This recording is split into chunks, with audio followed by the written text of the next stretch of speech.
About 28 years ago, a boy went to his parents and told them, "Father, I don't understand the family business. That's why I want you to divide the land, and once it's divided, I'll start my own business and separate myself from you." Hearing this, his father became very angry. He was deeply troubled, saying, "As long as I am alive, the land will never be divided. Division is out of the question. You will continue to work in the family business." The son kept requesting, but the father repeatedly refused. Time passed, and the boy's brothers sided with their father. Tensions arose in the house, leading to conflicts and fights, which eventually resulted in 5 murders. When these murders happened, a wave of shock spread through the community. People were forced to think about how trust could be broken within family relationships. After 28 years, history repeated itself, and once again, 5 murders occurred. The news spread rapidly across social media, newspapers, and television, leaving everyone in disbelief. Everyone wanted to know who committed these 5 murders and why. In this story, we will make every effort to uncover who committed these 5 murders and the reasons behind them.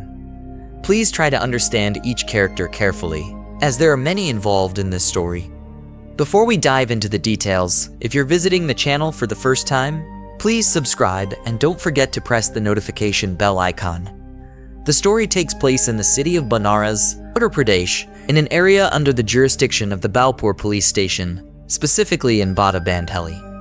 Near a powerhouse, a narrow alley leads out to a grand 5-story building with over 40 tenants. In this building, a maid named Rita Devi, as she did every day, went to work on the morning of November 5th, 2024, around 11 a.m. She knocked on the door and rang the bell, but there was no response.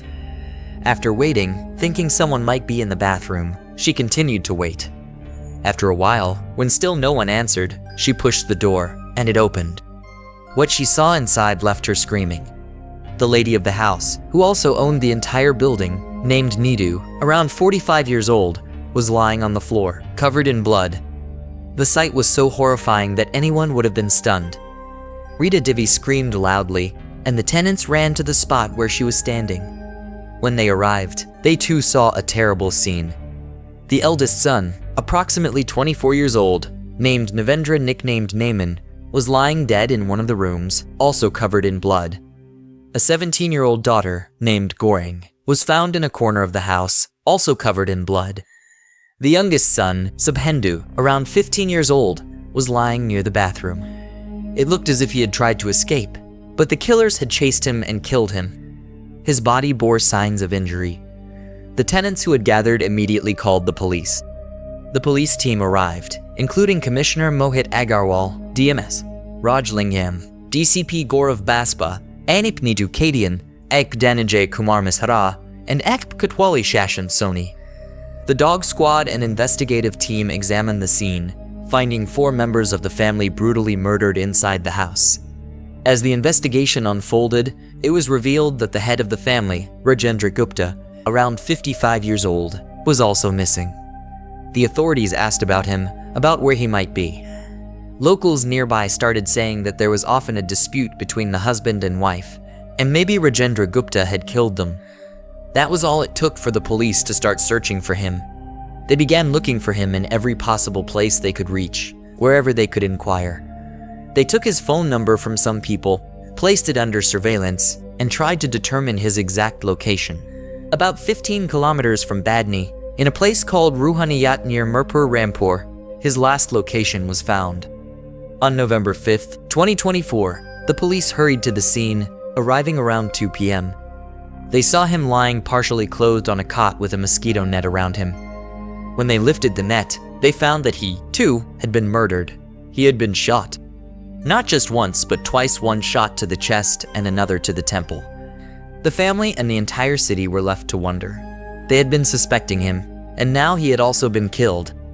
Not 1, not 2, but 5 murders had taken place.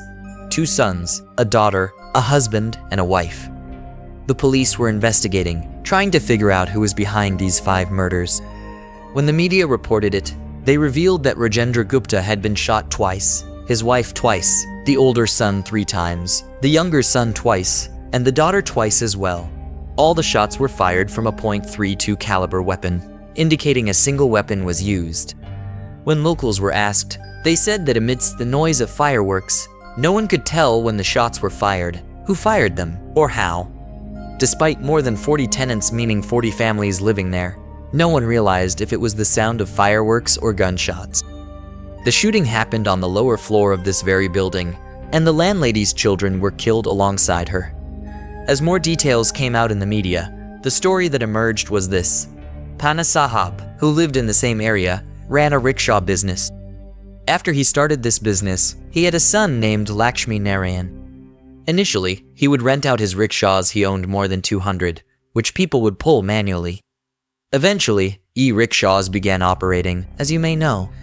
Lakshmi Narayan took responsibility for his father's business, and he had 3 sons, Rajendra Gupta, and another son whose name was not mentioned. As the business thrived and the children grew up, Rajendra Gupta once told his father, Lakshmi Narayan, that he did not understand the rickshaw business and requested a division of property so he could go his separate way. Among the 3 brothers, the eldest, Raja, was mentally unwell, while the other 2, Rajendra Gupta and Krishna, were in good health. When Rajendra Gupta expressed his desire to split the business, his father firmly refused, saying that as long as he was alive, there would be no division. Lakshmi Narayan did, however, give Krishna his support, while Rajendra was left out. His father's refusal angered Rajendra greatly, especially since his brother sided with their father. The media reported that 28 years ago, when Krishna and his wife were asleep. When it happened, he went and arranged for the murder, either by hiring a shooter or doing it himself. Whatever it was, a murder had taken place. His own brother and sister-in-law were killed, 2 murders in total, and then there was chaos. The commotion spread, and the news circulated widely. Krishna and Manju had 3 children, 2 sons and a daughter. Lakshmi Narayan, the father, filed an FIR against his own son, Rajendra Gupta, for the murder of his son and daughter-in-law. While doing so, he expressed that he also feared for his own life, worrying that his son might kill him as well. When the police heard this, they couldn't believe that a son could turn so monstrous, killing his own brother and sister-in-law, and now allegedly plotting to kill his father. The police provided Lakshmi Narayan with security and assigned him a guard. This incident happened within 13 days of his brother's death ritual, and in broad daylight, his father, Lakshmi Narayan, was also murdered. The security guard present was also killed. An unrelated man drinking nearby was hit by a stray bullet. In sequence, 5 people were murdered in just a short time. The brother, the sister-in-law, the father, a security guard, and a bystander. Initially, Lakshmi Narayan took up the case after his son was killed, and when her husband was murdered, Sharda Devi, Rajendra's mother, came forward to file an FIR against her own son. The police arrested Rajendra Gupta and sent him to jail. However, the case wasn't pursued as strongly as it should have been, and Sharda Devi, due to her health, couldn't visit the court regularly. 2 or 3 years passed this way, and by 2003, Rajendra Gupta was reportedly released from jail. An additional detail came to light. He had been persuading his mother to stop pursuing the case. In 1995, he married a girl from Kolkata, and they had 2 daughters. However, due to his criminal actions, his wife became distressed and returned to her parents' home. By 2003, Rajendra Gupta, after being released from jail, married another woman named Nidu from a Brahmin family who lived across from him. Nidu's family, shocked by this, left the area permanently. Rajendra married Neetu, and they had 3 children, a daughter and 2 sons. As time went on, Krishna's children Jugnu Prashant, Vicky, and Dolly were left under the care of Sharda Devi. Eventually, the 2 sons moved to Bangalore, and Dolly got married.